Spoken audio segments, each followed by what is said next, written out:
Top news. AP ముఖ్యమంత్రి YCP అధినేత జగన్ గుంటూరు జిల్లా పొన్నూరులో ఎన్నికల ప్రచార సభకు హాజరయ్యారు. చంద్రబాబు తనను ఒక బచ్చా అంటున్నాడని, పోయే కాలం వచ్చినప్పుడు విలన్లందరికీ హీరోలు బచ్చాలుగానే కనిపిస్తారని అన్నారు. నేను బచ్చా అయితే నన్ను చూసి చంద్రబాబు ఎందుకు భయపడుతున్నాడు? నేను బచ్చా అయితే నన్ను ఎదుర్కొనేందుకు ఎందుకు పొత్తులు పెట్టుకున్నాడని సీఎం జగన్ ప్రశ్నించారు. నువ్వు నన్ను బచ్చా అంటున్నావు, కానీ నేను ఎన్నికలకు ఒంటరిగా వచ్చి ధైర్యంగా పోరాడుతున్నా అని స్పష్టం చేశారు. చంద్రబాబు అంత పుడింగి అయితే పొత్తులు లేకుండా సింగిల్ గా రావచ్చు కదా అని సవాల్ విసిరారు.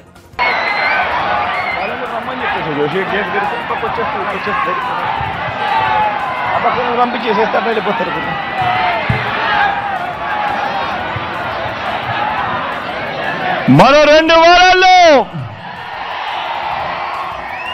జరగబోతా ఉంది కురుక్షేత్ర మహాసంగ్రామం. ఈ యుద్ధంలో అటువైపున ఉన్నది కౌరవ సైన్యం, దుష్ట చతుష్టయం. అటు గతంలో వాళ్ళు ప్రభుత్వంలో ఉన్నప్పుడు అందరినీ మోసం చేసిన చరిత్ర ఆ కూటమిది. అటు చంద్రబాబు, ఆయనకు మద్దతుగా 2 జాతీయ పార్టీలు, ఒక వదినమ్మ, ఒక దత్తపుత్రుడు, ఒక ఈనాడు, ఒక ఆంధ్రజ్యోతి, ఒక టీవీ5, వీరందరూ సరిపోరు అన్నట్టుగా వీరి కుట్రలు, వీరి కుతంత్రాలు, వీరి మోసాలు, వీరి అబద్ధాలు, వీళ్ళందరితో కూడా యుద్ధం చేస్తా ఉన్నాం. ఈరోజు ఏ మనిషి కూడా, వీళ్ళు ఎప్పుడూ కూడా గతంలో కూడా ఏ పేదవాడికి చేసిన చరిత్ర లేని వీళ్ళందరూ కూడా అటువైపున కూటమిగా ఉండి ఈరోజు మీ బిడ్డపై యుద్ధం చేస్తా ఉన్నారు. ఇటువైపున మీ బిడ్డ ఒక్కడే ఒక్కడు, ఇటువైపున మీ బిడ్డ ఒక్కడే ఒకడు, ఇంటింటికి మంచి చేసిన మీ బిడ్డ ఒక్కడే ఒకడు. మీ బిడ్డ నమ్ముకున్నది మిమ్మల్ని, పైన దేవుడిని. మీ బిడ్డకు పొత్తు ఎవరితో అంటే అది మంచి చేసిన మీ అందరితోనే అని చెప్పి కూడా మీ బిడ్డ గర్వంగా చెప్తా ఉన్నాడు.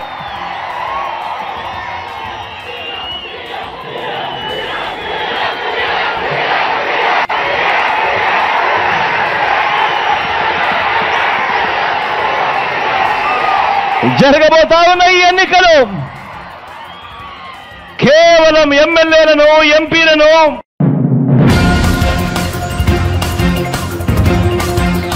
నంద్యాల జిల్లా నందికొట్కూరు ప్రజాగలం సభకు టీడీపీ అధినేత చంద్రబాబు హాజరయ్యారు. ప్రతి ఒక్క వ్యక్తిని, ప్రతి ఒక్క ఇంటిని, ప్రతి ఒక్క ఊరిని, ప్రతి ప్రాంతాన్ని నాశనం చేసిన వ్యక్తి ఈ ముఖ్యమంత్రి అని ధ్వజమెత్తారు. యువత, రైతులు, బీసీలు, ముస్లింలు, మహిళలు ఇలా ఏ వర్గం వారు కూడా ఆనందంగా లేరని అన్నారు. ఏమిటి చెత్త పరిపాలన అంటూ విమర్శించారు. ముఖ్యమంత్రి అవసరం లేదు. రాయలసీమని హార్టికల్చర్ హబ్గా తయారు చేయాలంటే ఒక విజన్ ఉండాలా.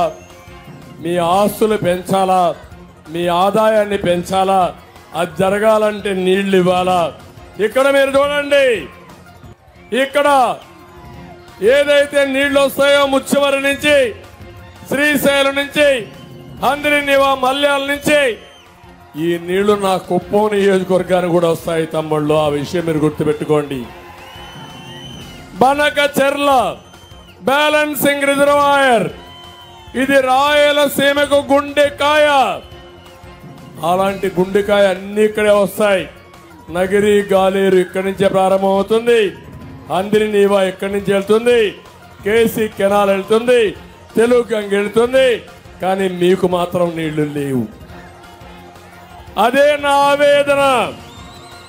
ఇక్కడ ఒక విషయం చెప్పాలి. శివానంద రెడ్డి గారు ఎంతైతే పట్టుదలగా ఉన్నారో, ఒకప్పుడు బైరెడ్డి కూడా ఇదే మరిగా పోరాడు.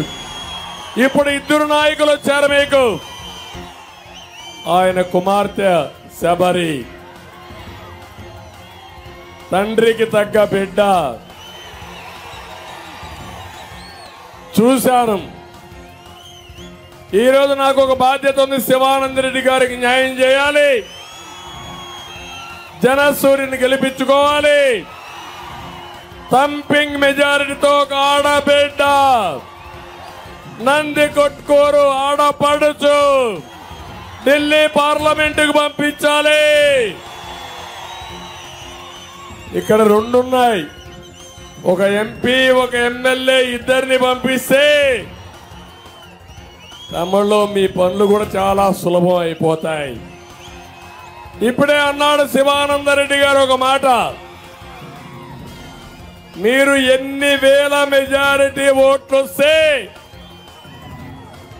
ఇంటూ 3 ఎకరాలకు నీళ్లు సిద్ధమా అని అడుగుతున్నా, రెడీగా ఉన్నారా అని అడుగుతున్నా. మీకు అభివృద్ధి కావాలన్నా, మోసకారి మాటలు కావాలని అడుగుతున్నా. అభివృద్ధి కావాలంటే గట్టిగా చెప్పండి కావాలి అని. నా ఆలోచన ఎప్పుడు కూడా అభివృద్ధి జరగాలి, సంపద సృష్టించాలి, ఆదాయాన్ని పెంచాలి. పెంచిన ఆదాయం ఈ సంక్షేమ కార్యక్రమాల ద్వారా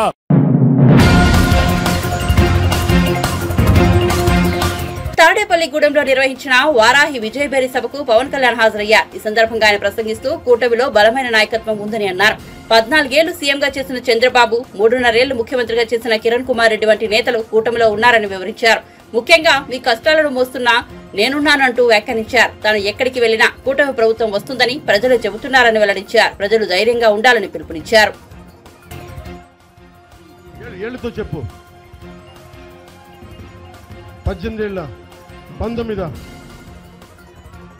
2047కి ఎంత 24లో ఉన్నాం. 19 ఎప్పుడు మీకు 40 దాటి చేయలేదా? 40కి వచ్చేటప్పటికి మీకు బిడ్డలు ఉంటారా లేదా? మీ బిడ్డలకు కూడా ఇలాంటి జీవితాలను ఇస్తామా? ఇలాగే కలుషితమైన జీవితాన్ని ఇస్తామా? దుమ్ము రోడ్లు లేని ప్రభుత్వాలను ఇస్తామా? ఉద్యోగాలు లేని భవిష్యత్తుని భద్రతని ఇస్తామా? ఇలాగే మర్డర్లు చేసి డోర్ డెలివరీలు చేసే భరిస్తామా? మారాలి కదా. నేను వచ్చింది ఎందుకు? నేను మీకు ధైర్యం ఇవ్వడానికి వచ్చాను. నాకేంటి సరదా? ప్రతి అడ్డమైన సన్నాసేత మాటలు అనిపించుకోవాలంటే నాకేంటి సరదా? నాకు కొట్టు చేత కూడా మాటలు అనిపించుకునే స్థాయికి నేను వచ్చానంటే దేనికోసం? మీ బాగుండాలనే.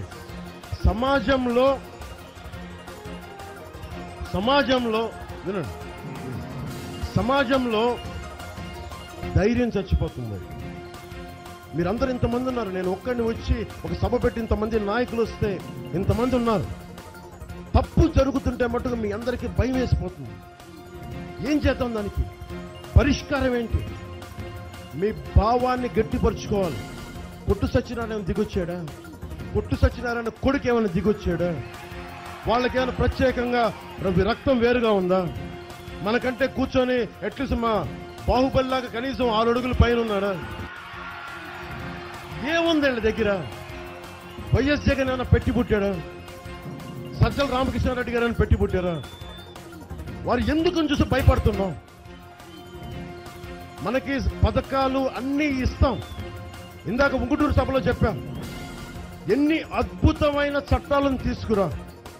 అంబేద్కర్ గారు చెప్పింది, ఎన్ని అద్భుతమైన చట్టాలను తీసుకురా, ఎంత బలమైన లా అండ్ ఆర్డర్ని తీసుకురా, ఇండియన్ పీనల్ కోడ్ని తీసుకురా.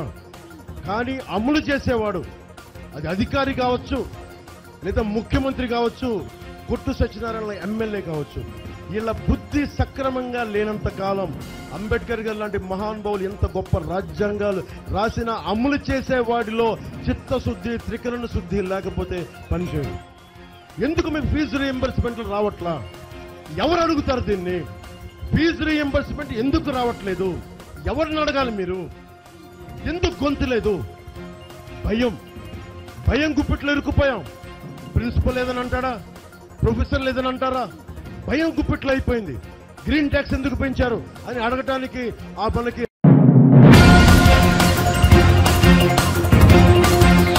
హరీష్ రావు రాజీనామా లేఖతో వచ్చి సవాల్ చేస్తే ముఖ్యమంత్రి రేవంత్ రెడ్డి తోకముడిచారని బీఆర్ఎస్ అధినేత కేసీఆర్ ఎద్దేవా చేశారు. ఇచ్చంపల్లి ప్రాజెక్టును కట్టి మన గోదావరి నీళ్లను తరలించకపోయే కుట్ర చేస్తుంటే ముఖ్యమంత్రి నోరు ఎందుకు మెదపడం లేదని ప్రశ్నించారు.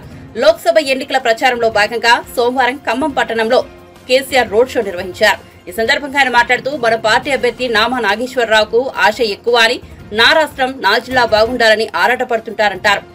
ఇంత ఎండను లెక్క చేయకుండా పెద్ద ఎత్తున కార్యకర్తలు అభిమానులు తరలి వచ్చారన్నారు. మీ అందరు నేను ఒకటే కోరుతున్నా, ఈ కాంగ్రెస్ పార్టీ అడ్డగోలు హామీలు ఇచ్చి నాకు గుర్తు లేకపోతే మీరు గుర్తు చేస్తా ఉన్నారు. రైతు బంధు రావాలి,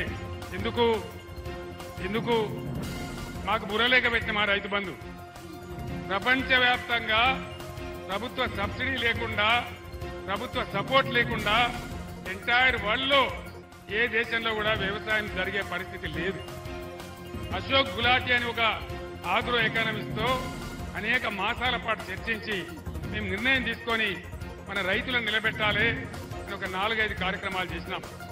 రైతు బంధు ఇచ్చినాం, కరెంట్ ఇచ్చినాం, నీటి తీరువా లేకుండా ఇచ్చినాం, వాళ్ళకన్నీ మాఫీ చేసినాం, నీటి తీరువా పాత బకాయిలు కూడా రద్దు చేసినాం, ధాన్యం కొనుగోలు చేసినాం. ఈ రకంగా రైతులను ఆదుకున్నాం. వీళ్ళు వచ్చి ఇప్పుడు ఏం మాట్లాడతారు, మేము 5 ఎకరాలు ఉంటేనే ఇస్తాం, 5 ఎకరాలకు మించి ఇయ్యం అంటే 6 ఎకరాల నోడు కోటీశ్వరుడా, 7 ఎకరాల నోడు కోటీశ్వరుడా? 20-25 ఎకరాల తర్వాత అంటే కొంత అర్థం ఉంటుంది, కానీ 10 ఎకరాలకు కూడా ఎగబెడతామంటే ఇది ఎక్కడ న్యాయం అని చెప్పి నేను మనవి చేస్తా ఉన్నా. వీళ్ళ మెడలు వంచి మళ్ళా పాత పద్ధతిలోనే మంచిగా జరిగేటట్టు చెయ్యాలి. ఆ పని జరగాలంటే మీరు బీఆర్ఎస్కు బలం ఇయ్యాలి. ఇంకొక మాట అజయ్ గారి నాయకత్వంలో ఖమ్మంలో లకారం చెరువు కానీ మంచినీటి వ్యవస్థ కానీ ఎంత బ్రహ్మాండంగా జరిగినాయి, ఎంత అద్భుతమైన ఫలితాలు వచ్చినాయి. ఇవాళ ఖమ్మం పట్టణంలో ఎన్ని రోజులకు ఒకసారి వస్తున్నాయి నీళ్లు? 3 రోజులకు ఒకసారి. ఈ గతి ఎందుకు వచ్చింది మనకు? మళ్ళా వాటర్ ట్యాంకర్లు కొనుక్కునే దుర్గతి ఇంత తొందరలోనే ఎందుకు వచ్చింది? ఈ బాధలు ఎందుకు వచ్చినాయి? నీళ్లు లేకనా, చేత కాకనా, చేవ లేకనా, కాంగ్రెస్ ప్రభుత్వ అసమర్థతనా?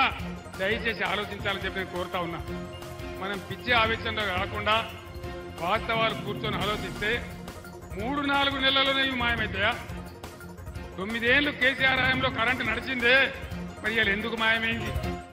ఇదే జిల్లాలో వ్యవసాయ మంత్రి, పక్క నల్గొండ జిల్లాలో నీటి శాఖ మంత్రి, 2 మంత్రులు ఉండగా కూడా కాలువలో నీళ్ళు ఎందుకు రాలే? పాలేరు దగ్గర మేమే బద్దలు కొడతాం తూములని రైతులు ఎందుకు పోయి దండయాత్ర చేసినారు? అటువంటి పరిస్థితులు ఎందుకు వచ్చినాయి? ఇవన్నీ కూడా మీరు దయచేసి ముఖ్యంగా యువకులు మీరు చర్చించాలని చెప్పి నేను కోరుతా ఉన్నా. ఈ దేశ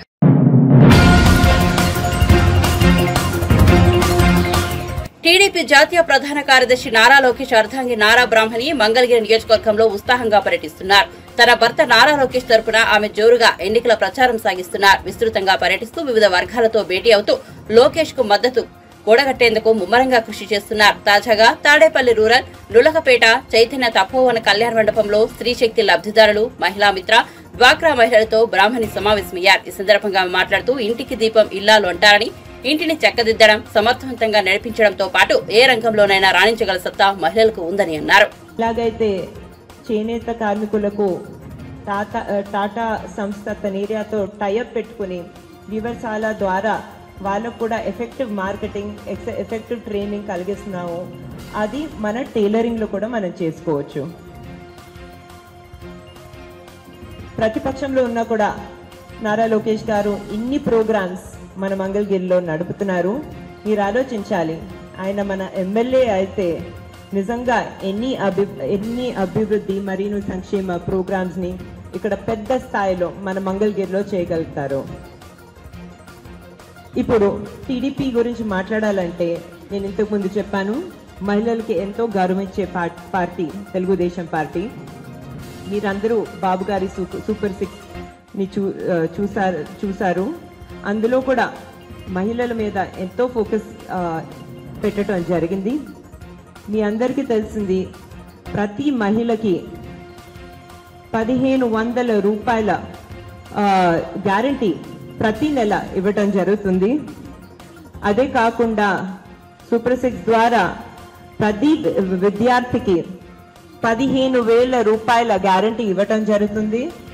మీకు 2 పిల్లలు ఉంటే 2 పిల్లలకి కలిపి 30,000 రూపాయలు అలా ఇవ్వటం జరుగుతుంది. అదే కాకుండా మహిళలకి ఉచిత బస్ రైడ్లు కూడా అందించడం జరుగుతుంది.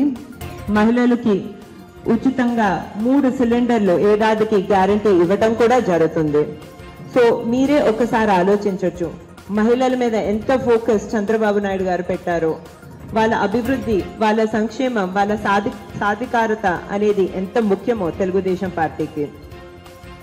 ఇవన్నీనే కాకుండా ప్రత్యేకంగా మహిళలు ఎవరైతే వేరే కోర్సులు పై చదువులు చదవాలనుకుంటున్నారో ఆ యువతులకు ఇంట్రెస్ట్ ఫ్రీ అంటే 0 వడ్డీ లోన్లు కూడా అందించడం జరుగుతుంది. దానికి గ్యారంటీ మీరు ఎవరు ఇవ్వక్కర్లేదో నారా చంద్రబాబు నాయుడు గారి గవర్నమెంట్ అందిస్తుంది బ్యాంకులకు. ఇవన్నీ మీ అందరికీ తెలిసినవే. నేను మళ్ళీ ఎందుకు చెప్తున్నానంటే మీరందరూ చాలా బాధ్యతగా ఆలోచిస్తారు, చాలా బాధ్యతగా ఓటేస్తారు అనేది నాకు తెలుసు. కానీ కొందరు మీ చుట్టూ ఉంటారు, ఎవరైతే మేము ఓటు వేయాలా అని అనుకుంటారో వాళ్ళందరినీ మీరు ఇన్స్పైర్ చేయాలి, అది మీ బాధ్యత.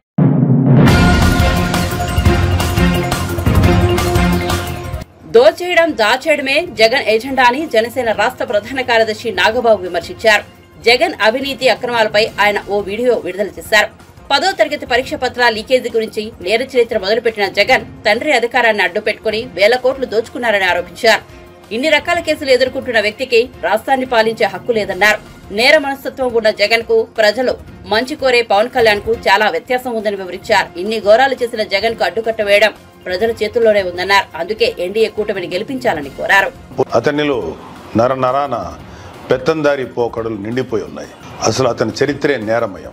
శివశివాని స్కూల్ విన్యాసంతో పాటు సింహాద్రిపురం పోలీస్ స్టేషన్లో ప్రకాష్ బాబు అనే ఎస్ఐ మీద దాడి చేసిన దౌర్జన్య కాండ కూడా మన వాడి చరిత్రలో రాసి ఉంది.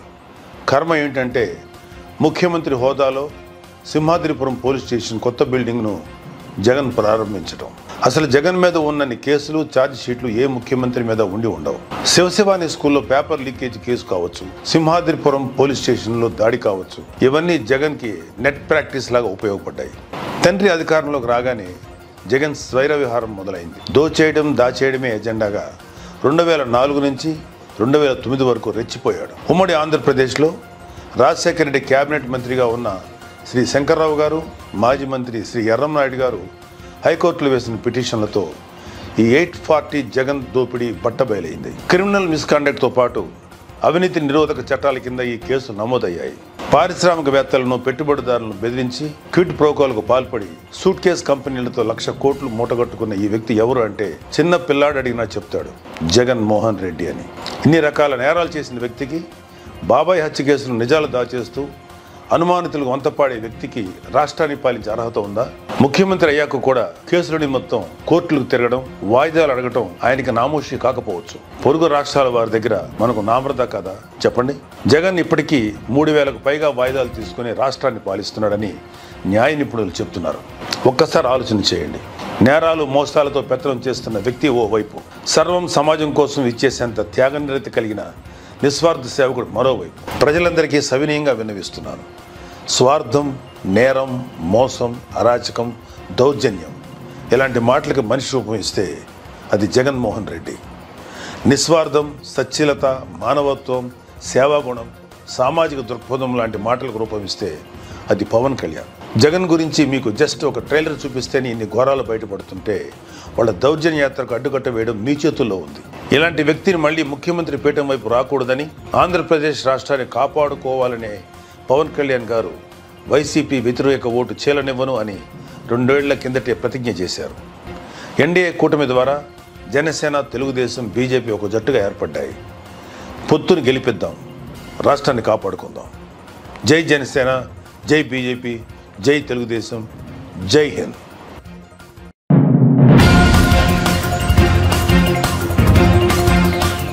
బీజేపీ తెలంగాణకు ఏం చేసిందని కాంగ్రెస్ ప్రశ్నించింది. 10 ఏళ్ల పాటు రాష్ట్రానికి పంగనామం పెట్టిందని మండిపడుతున్నది.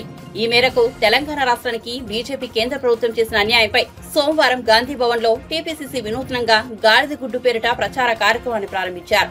రాష్ట్ర వ్యాప్తంగా బీజేపీ వైఫల్యాలపై ఇలాంటి హోర్డింగ్లు ఏర్పాటు చేసినందుకు పార్టీ రెడీ అయింది. తెలంగాణ అడిగినవి ఇవి, బీజేపీ ఇచ్చింది గాడిద గుడ్డు పేరుతో బ్యానర్లు ఏర్పాటు చేశారు. ఈ ప్రచార కార్యక్రమాన్ని ఎమ్మెల్సీ వెంకట్ బల్మూరి, అద్దంకి దయాకర్, సామ రామ్మోహన్ రెడ్డి, వెల్లయ్య నాయకులు ప్రారంభించారు. తెలంగాణ రూపాయి పంపిస్తే బిచ్చమిచ్చినట్లు 43 పైసల రిటర్న్ ఇస్తున్నారన్నారు.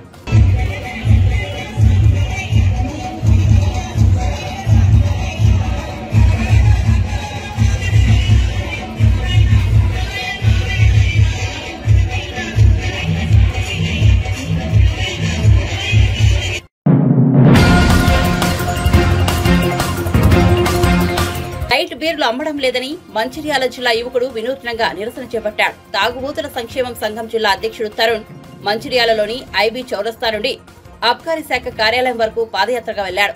అబ్కారీ శాఖ సూపరింటెండెంట్ కు వినతిపత్రం అందజేశాడు. 20 రోజులుగా మద్యం దుకాణాల్లో లైట్ బీర్ల అమ్మకాలు నిలిపేశారని ఆవేదన వ్యక్తం చేశాడు. తిరిగి వాటి అమ్మకాలు చేపట్టే విధంగా చర్యలు తీసుకోవాలని అధికారులను కోరారు.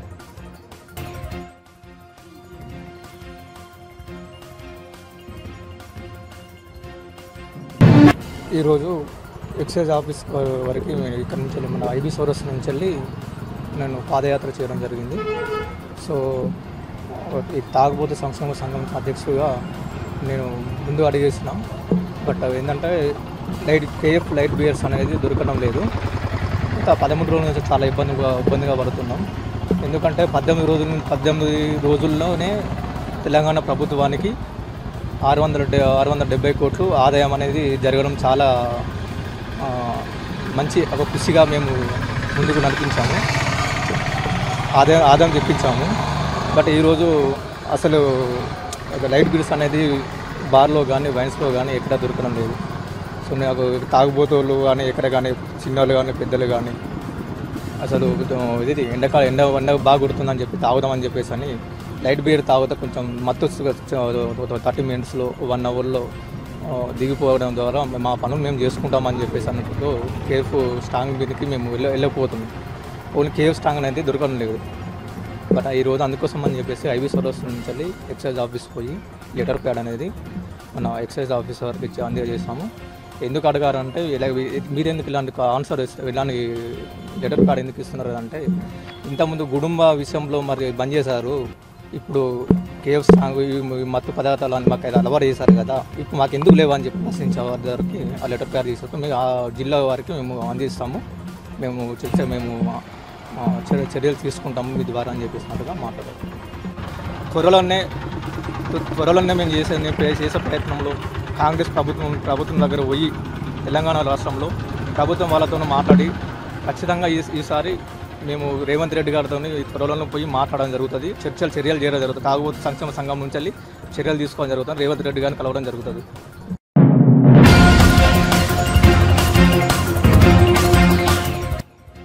రాహుల్ గాంధీ దెబ్బకు మోదీ, అమిత్ షా, మోహన్ భాగవతులు ఎస్సీ ఎస్టీల గురించి మాట్లాడారని టీపీసీసీ కార్యనిర్వాహక అధ్యక్షుడు తూర్పు జగ్గారెడ్డి అన్నారు.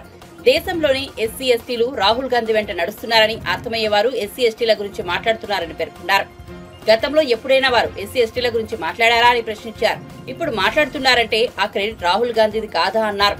ఎండలకు కేసీఆర్ ఆగమాగం చేస్తుండని, అలాగే బీజేపీ వాళ్ళు నోటీసులు ఇచ్చి ఆగమవుతున్నారని అన్నారు. బీజేపీ అధికారంలోకి వస్తే రిజర్వేషన్లు రద్దు చేస్తారనేది తెరపైకి రావడంతో తెలంగాణలో ఆ పార్టీ పట్ల వ్యతిరేకత వచ్చిందని చెప్పారు. ఎన్నికల్లో బీజేపీకి దెబ్బ పడుతుందనే సీఎం రేవంత్ కి ఈ అంశమైన నోటీసులు ఇచ్చిందన్నారు. కాంగ్రెస్ పార్టీకి ఎస్సీ ఎస్టీల అనుకూలం కాబట్టి బీజేపీకి ఓటమి భయం పట్టుకుందని పేర్కొన్నారు. అంటే ఒక సీటు కూడా బీఆర్ఎస్ వస్తలేదని భయం చుట్టుకొని ఏదో రకంగా సీట్లు పెంచుకోవాలి అనే ఒక ఆలోచనతో, ఒక ఉద్దేశంతో ఏదో రకంగా మళ్ళీ కొత్త నాటకానికి తెరలేపి ఆయన ఈరోజు మళ్ళీ రోడ్ షోలకు వీధిన పడ్డాడు మన కేసీఆర్ ప్రతిపక్ష నాయకుడు. ఒకటి శ్రీనివాస్ గారు మీరు మంచి పడ్డారు. ఎప్పుడైనా భగవత్ గారు ఆర్ఎస్ఎస్ చీఫ్ ఇంత ఓపెన్గా ఎప్పుడైనా వచ్చిండా? ఎస్సీ ఎస్టీ బీసీలకు మేము కూడా అనుకూలమే అని భాగవత్ గారు రావడము, అమిత్ షా గారు మొదటిసారి ఎస్సీ ఎస్టీ బీసీల గురించి మాట్లాడడము, దీనికి కారకుడు ఎవరు? ఈరోజు వాళ్ళిద్దరు భయంతో బయటకు వచ్చిందని దీనికి కారకుడు రాహుల్ గాంధీ గారు. రాహుల్ గాంధీ గారు ఎప్పుడైతే ఎస్సీ ఎస్టీ బీసీలు ఇప్పుడున్న పాపులేషన్ ప్రకారం ఇంకా పెంచుతాము అని వారు అన్నారు, ఆనాటి నుంచి వాళ్లకు ఇక ఇప్పుడు గుడి కాదు, ఇప్పుడు జనాలు ఎస్సీ ఎస్టీ బీసీలు మార్పు వచ్చేసింది. రాహుల్ గాంధీ గారు యొక్క ప్రశ్న ఆయన యొక్క ప్రకటనకు ఆయనకు ఆకర్షణవుతున్నారు కాంగ్రెస్ పార్టీకి అనే ఒక భయంలో భాగమే భగవత్ గారు ఈరోజు. అంటే ఇది కూడా కాంగ్రెస్ పార్టీ రాహుల్ గాంధీ గారు ఒక ఘనతే కదా. ఈరోజు భగవత్ గారు అమిత్ షా గారు ఓపెన్ గా మాట్లాడారంటే దానికి కారకుడు ఎవరు? రాహుల్ గాంధీ గారు. ఆయన ఇచ్చిన ప్రకటననే ఈరోజు భాగవత్ గారు వాళ్ళందరూ కూడా మాట్లాడారు. ఇది కూడా ఎస్సీ ఎస్టీ బీసీలు గమనించండి, మైనార్టీలారా మీకు కూడా డోకా లేదు గమనించండి. రాహుల్ గాంధీ గారికి అందుకే ఎస్సీ ఎస్టీ బీసీలో మేమేం కోరుతున్నాము, రాహుల్ గాంధీ గారు ఎస్సీ ఎస్టీ బీసీలకు అనుకూలంగా ఉన్నాడు, ఇంకా రిజర్వేషన్ పెంచుతా అన్నాడు. అందులో భాగమే భాగవత్ గారు, చీఫ్ అమిత్ షా గారు వీళ్ళందరూ బయటకు వచ్చిరు. ఇక ఎస్సీ ఎస్టీ బీసీలకు డోకా లేదు, రాహుల్ గాంధీ గారు అండగా ఉన్నారు. అందుకే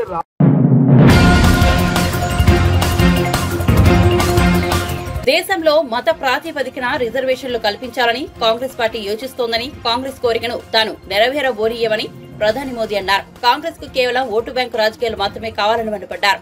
ఎస్టీ, ఎస్సీ, ఓబీసీ వర్గాలు ప్రస్తుతం బీజేపీ వెంట ఉన్నాయని, అందుకే మైనార్టీలను ప్రసన్నం చేసుకునేందుకు మత రిజర్వేషన్ల గురించి మాట్లాడుతోందని విమర్శించారు. ఎస్సీ, ఎస్టీ, ఓబీసీల హక్కులను లాక్కునేందుకు కర్ణాటకలోని కాంగ్రెస్ ప్రభుత్వం యత్నిస్తోందని అన్నారు. మన రాజ్యాంగం మతపరమైన రిజర్వేషన్లు అంగీకరించిందని చెప్పారు. కర్ణాటకలో నిర్వహించిన ఓ సభలో ప్రసంగిస్తూ ఆయన ఈ వ్యాఖ్యలు చేశారు.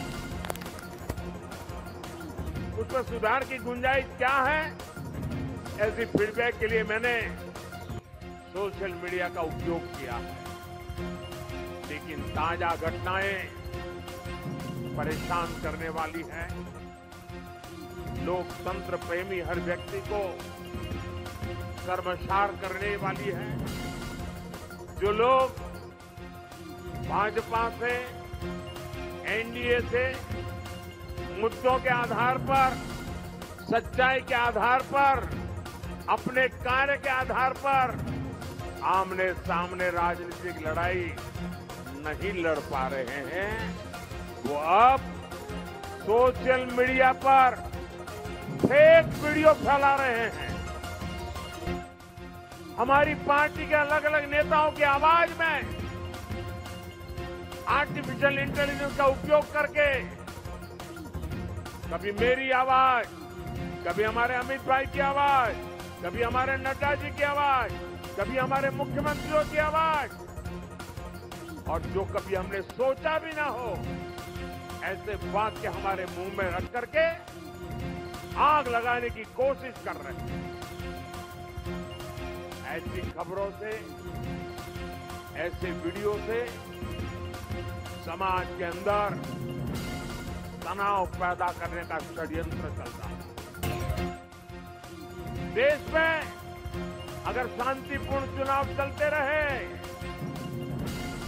तो इनके इरादे कभी भी सफल नहीं हो सकते, और इसलिए आने वाले 1 महीने के अंदर अंदर देश में कोई बड़ी हरकतें करने का इनका इरादा है। और मैं एक बड़ी गंभीरता से उन पर आरोप लगा रहा हूं। सामाजिक तनाव पैदा करके अनहोनी घटनाएं घटे, इसके खेल खेले जा रहे हैं। और इसलिए मैं छत्रपति शिवाजी महाराज की सातारा की पवित्र धरती से देशवासियों को कहना चाहता हूं, मीडिया के मेरे साथियों को कहना चाहता हूं कि लोकतंत्र की भलाई के लिए, देश में सुख शांति के लिए, देश की एकता के लिए कृपा करके जो भी फेक वीडियो निकल